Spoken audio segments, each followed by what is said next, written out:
উজনি অসমত অবৈধভাৱে অবাধ হাৰত গৰু সৰবৰাহ যে হৈ আছে সেই কথা স্পষ্ট হৈ গ'ল যোৱা নিশা শিৱসাগৰ আৰক্ষীয়ে এটা অভিযান চলালে আৰু সেই অভিযানত এখন গাড়ী জব্দ কৰিবলৈ সক্ষম হ'ল। সেইখন গাড়ী হৈছে AS01S C5972 নম্বৰ এখন গাড়ী জব্দ কৰিলে আৰু শিৱসাগৰ নেশ্যনেল হাইৱে ৰাষ্ট্ৰীয় ঘাইপথৰ কাষত এইখন গাড়ী জব্দ কৰিলে। শিৱসাগৰ গেমন ব্ৰিজৰ ওচৰতে এই গাড়ীখন জব্দ কৰিলে। প্ৰায় 40টা গৰু উদ্ধাৰ কৰিবলৈ সক্ষম হৈছে আৰু লগতে দুজন ব্যক্তিক আপোনাৰ আটক কৰিছে, এজন ড্ৰাইভাৰ আৰু এজন হেণ্ডিমেনক তেওঁলোকে আটক কৰিবলৈ সক্ষম হৈছে।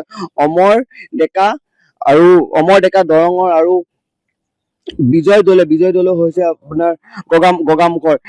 এই দুজন ব্যক্তি এতিয়ালৈকে স্পষ্টভাৱে কৈ দিয়া নাই যে এইসমূহ গৰু সৰবৰাহ কৰাইছিলে বা এইসমূহ গৰুৰ স্বত্বাধিকাৰী কোন আছিলে, এই কথা স্পষ্ট কৰাই দিয়া নাই। কিন্তু বাৰংবাৰ এনে ধৰণৰ কাণ্ড দেখা পোৱা যায়। কিন্তু তাৰ পাছতো আৰক্ষী প্ৰশাসনে যিসকল মূল অভিযুক্ত থাকে সেইসকলক আটক কৰিব নোৱাৰে, মাত্ৰ ড্ৰাইভাৰ বা হেণ্ডিমেনক আটক কৰে। আৰু এটা কথা উল্লেখ কৰিব লাগিব, এই গাড়ীখন ডিব্ৰুগড়ৰ ফালৰ পৰা গুৱাহাটী অভিমুখে গৈ আছিলে আৰু তাৰ মাজতে শিৱসাগৰ এই গাড়ীখন আটক কৰিবলৈ সক্ষম হৈছে। কিন্তু এটা কথা উল্লেখ কৰিব লাগিব যে ডিব্ৰুগড়ৰ পৰা শিৱসাগৰলৈকে পাৰ কৰি দিয়া এজন বিশেষ ভাস্কৰ নামৰ এজন বিশেষ ব্যক্তি আছে, যিজন ব্যক্তিয়ে এইসমূহ গাড়ী পাৰ কৰি দিয়া বিনিময়ত পইচা সংগ্ৰহ কৰে বা ধন সংগ্ৰহ কৰি আহিছে। কিন্তু তাৰ পাছতো সেইজন ব্যক্তি আজিলৈকে পোহৰলৈ আহিব পৰা নাই বা অনা হোৱা নাই।